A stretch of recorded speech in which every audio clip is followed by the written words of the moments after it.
So I could go in and tidy up some of those that need a little bit of tightening, but for me, I'm feeling I've done a lot of the admin side. I want to get a bit more creative, and I want to start feeling this re-edit more so than having to deal with all this backstory, which is a bit boring.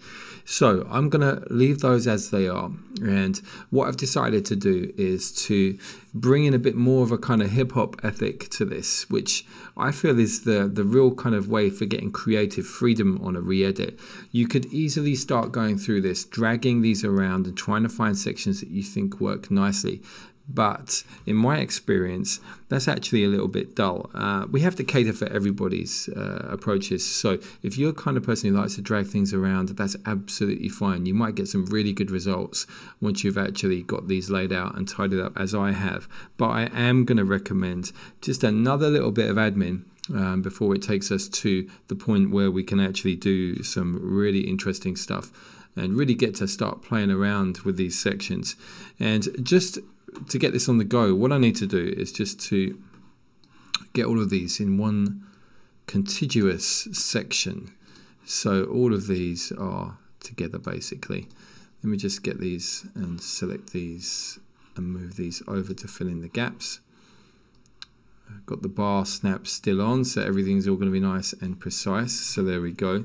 And what I'm going to do is I'm going to bounce the audio out so that it takes into account all of the stretching, and I'm going to chop up into sections, and these are then going to be brought through to the sampler. So the sampler is going to be used to trigger each individual loop. So it's going to be a lot more hands-on. All right. So let's just select all of these. This is a Logic 9 thing. If you were on Logic 8, just select everything, put your cycle around it, and then bounce it out. But because I'm on Logic 9, I'm going to do this. I'm going to come up to the region menu, bounce regions in place.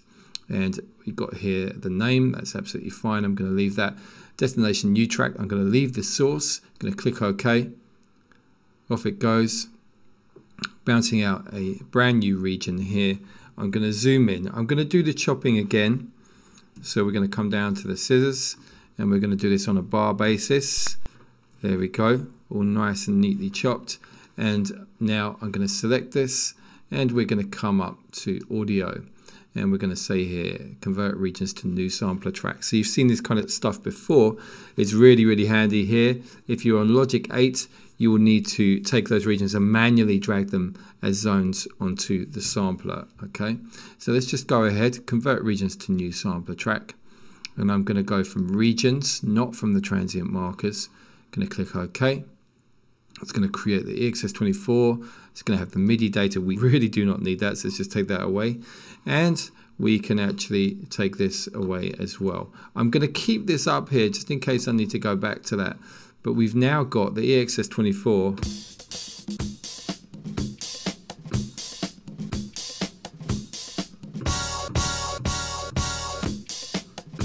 Makes it so much more organic in terms of the next steps. So that's mapped on the keyboard ready to go, and I'm going to start vibing with that and start seeing what could come out of it on the next video.